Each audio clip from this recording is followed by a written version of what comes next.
Welcome to Special Report. I'm TruePowerIsMine. Today's date, 10/10/2018, the year of our Lord. Where to start at today? Well, it looks like we are having some stock problems. So let's just look at the. When I first saw this story, it was approximately around 11 a.m. Central Time, and the Dow had only plunged 500 points. Then later on that day, I saw it lost basically another 300. But I guess the real story here is Amazon tech share leads route. So in other words, I mean, we can listen to this propagandist. Looking for internet?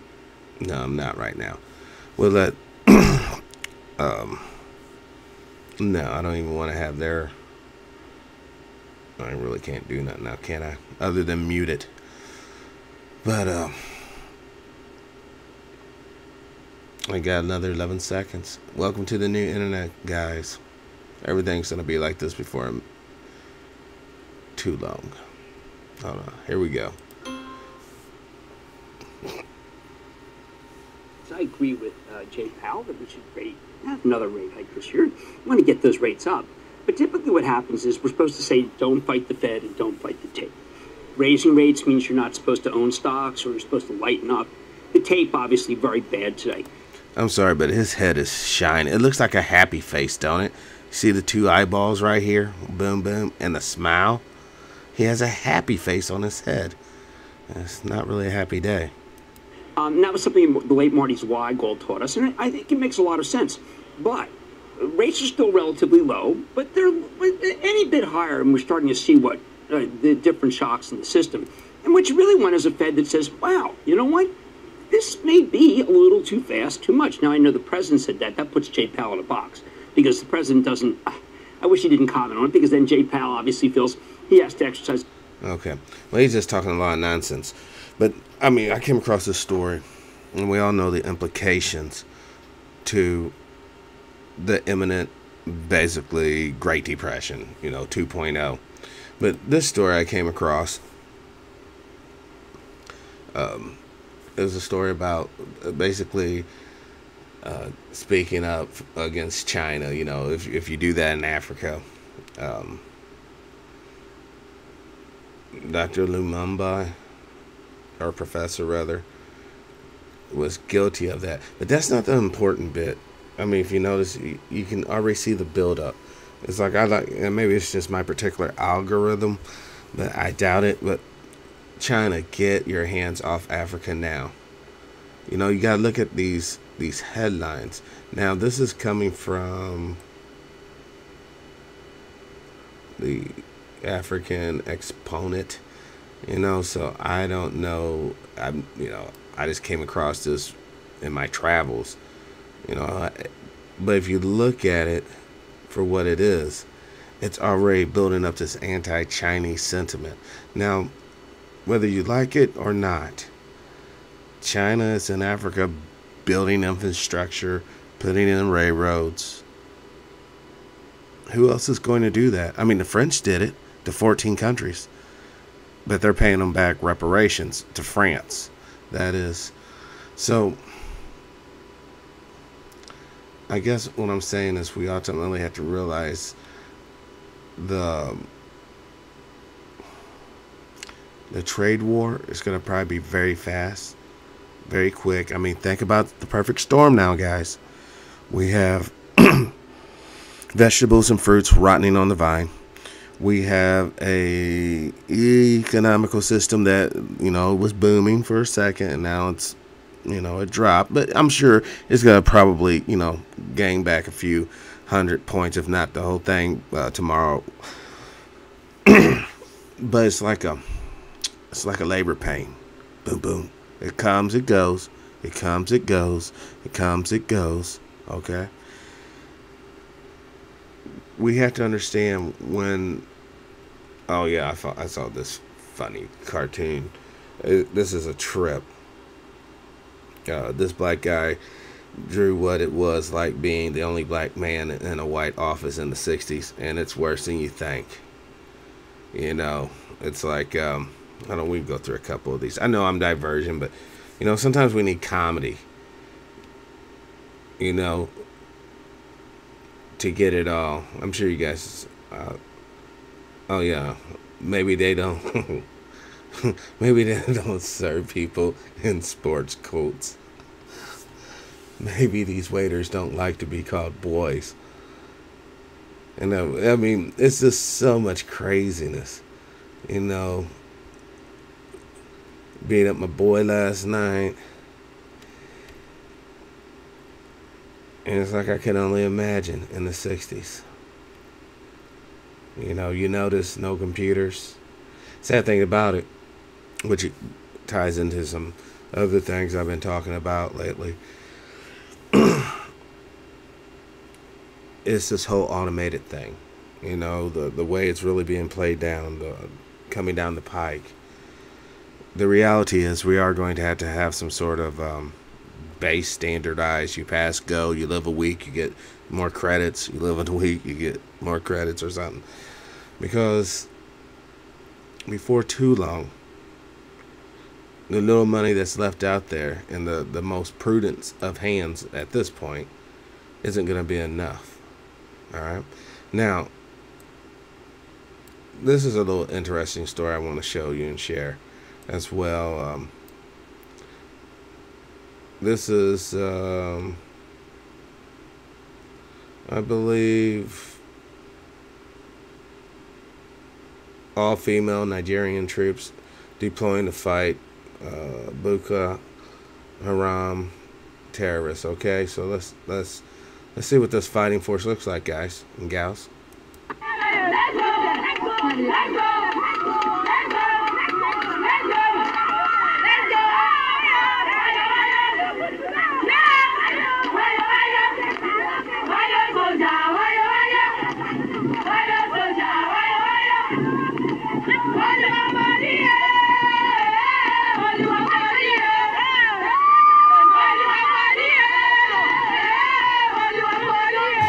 You can feel the joy, can't you? They got, looks like AKs. They all pretty much have AKs. Hold on. Yeah. She has a tactical like stock, and these are the traditional woods. I'm sure they just got finished doing parade or whatnot, and they're just letting off some much needed steam. Yeah, they're all AKs. I mean, AKs are very, you know, as we all know, a very reliable weapon. Sometimes when you're firing it, it tends to, as you shoot it, pull upwards. But that's a. I mean, I'm checking out the people's shoes. I'm paying a detail to everything. You know, they look very well provisioned. You know, I don't know like what type of mills. Do they have a field kitchen or MREs or whatnot? But they look very well. That must be. Is that a commander or something here? I'm not for sure. Oh, let's check it out.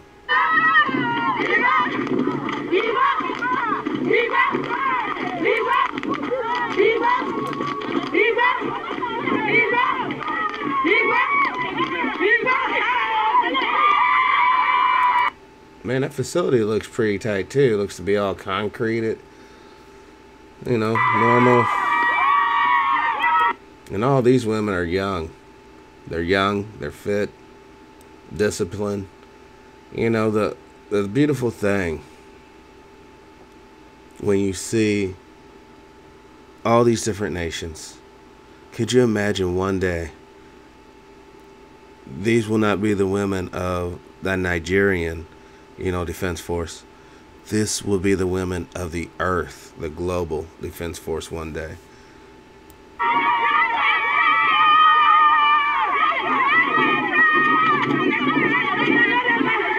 You know, no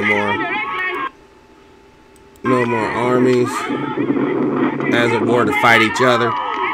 There'll be other things to fight.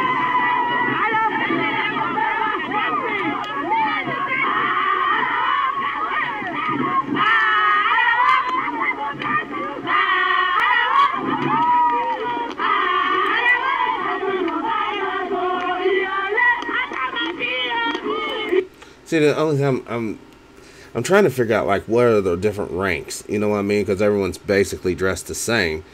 But I noticed on the hats, there are different, like, designs on the hats. Like, see hers? She has like a line and like a rectangular box right here. But they all seem to have this thing over the back of the hat. But I'm assuming this, the line is something different though.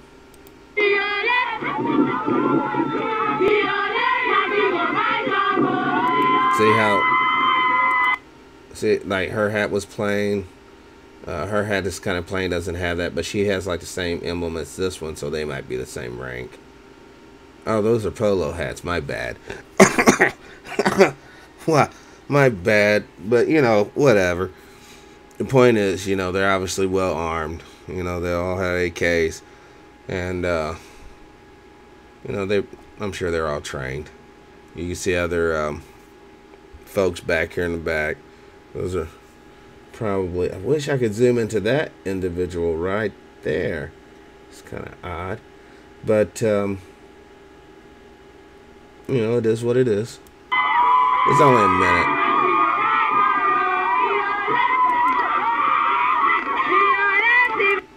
Oh, she's on the cell phone.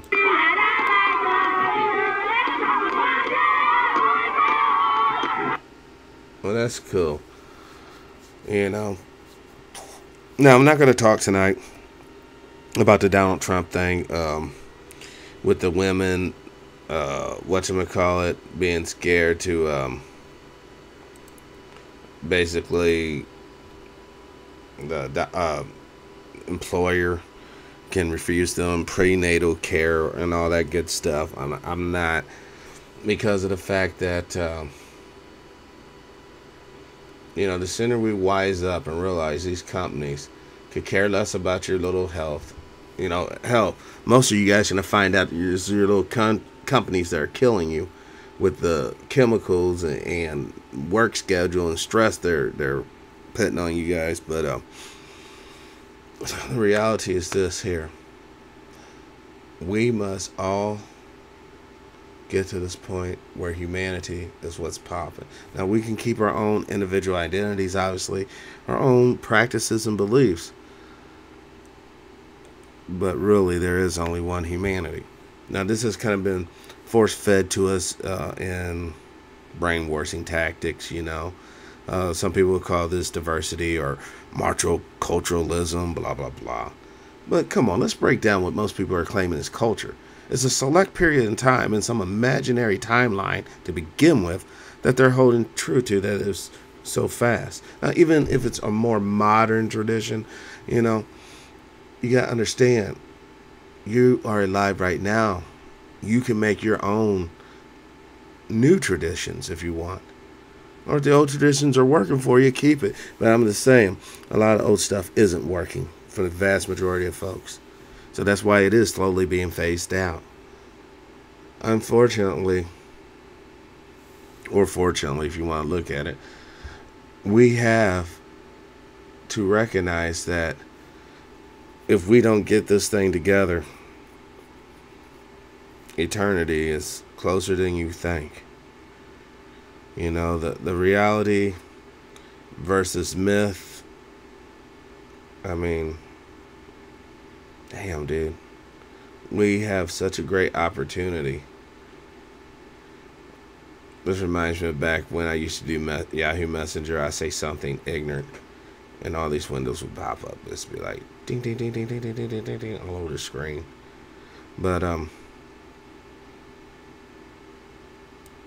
the reality is this. I'm tomorrow night, 6 p.m. have a special guest for special report. CI should be in the house. It'll start at 6 p.m. Central Time live on TruePowerIsMine YouTube channel. I will have live chat running. We'll be taking questions. All right. Real quick, I want to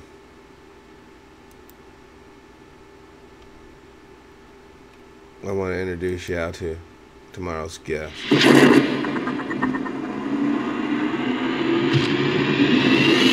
Coach Abdullah.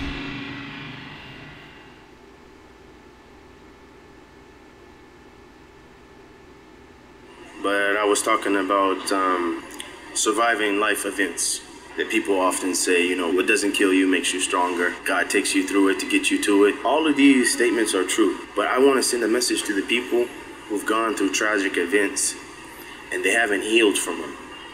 They haven't processed them. Believe me, I know. It took me years and years and years, and I'm not even done.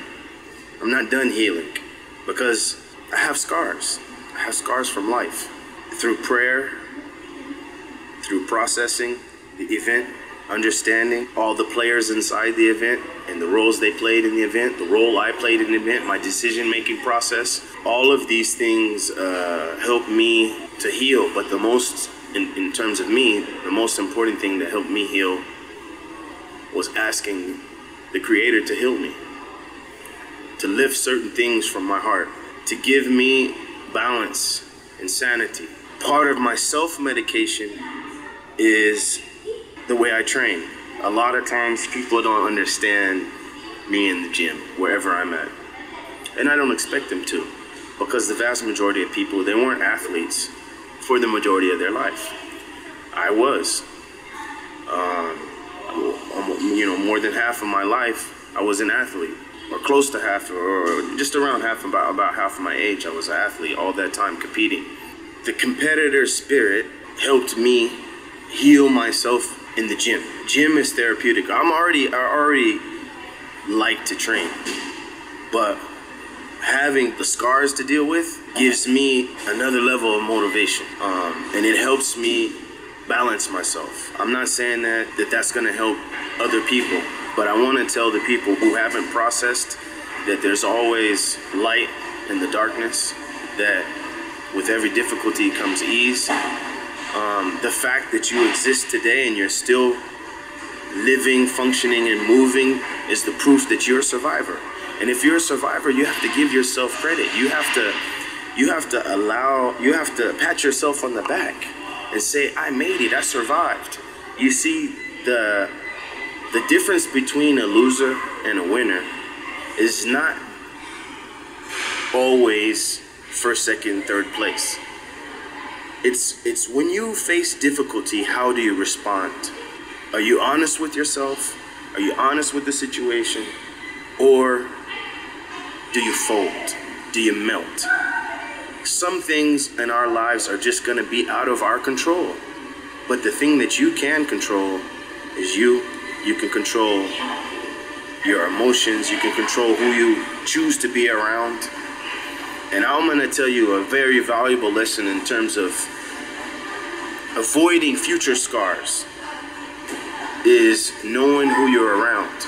You got to know and take people for who they are. Don't try to fix people. If a person lies all the time, he's a liar. That's it. If a person exaggerates all the time, if a person isn't trustworthy, if a person exaggerates every story they tell, if a person, let people be who they are. And if you allow yourself to accept people for who they are, you won't be deceived by the people who like to be around you but really aren't your friends. Because a lot of the pain that we experience, a lot of the scars come from people who are mostly close or in our circle. Immediate people who have access to you. Those are the people who have the ability to harm you and hurt you the worst. I know I went all over the places because I had to stop the video, and I apologize for that. But I just want to say that, if you're a survivor, I'm here for you. You can email me, you can call me, go to my website, coachabdullah.com. You can share your story with me. I would love to share a survivor story on my channel. And I'm just to let you know that you're not alone. There's always light in darkness. It's never just totally black or totally darkness or totally negative. The simple fact that you exist today is the positive, is the proof that you're a survivor. And I just say, give yourself some credit, and that's it, because I'm babbling now. Performance training coach Abdullah. Right on. So we're gonna be talking about health and wellness, of course, but then we're gonna talk about some other things. I've been in contact with Coach Abdullah the past couple of days. Some great conversation. I mean, it's gonna be amazing, folks. It's gonna be definitely one to remember. So join me tomorrow, the 11th of October, 2018, year of our Lord, at 6 p.m. Central Time, USA, because I know I have people all over the world hearing this. True Power is Mine, YouTube, live tomorrow, 6 p.m. Central Time, USA. Coach Abdullah, Sit Cobra Immortal, True Power is Mine, probably Dime Bag too, if he can get down. And I want to get this information out because I recognize, and that's why I started with this stock thing, that the coming war is coming sooner than we think. And the propaganda's out here already. If this was a train, old boy's throwing in the coal, choo choo. But we have to stay strong, and we better get on unity. Thank you all. This has been a special report on True Power is Mine. Be kinder to each other.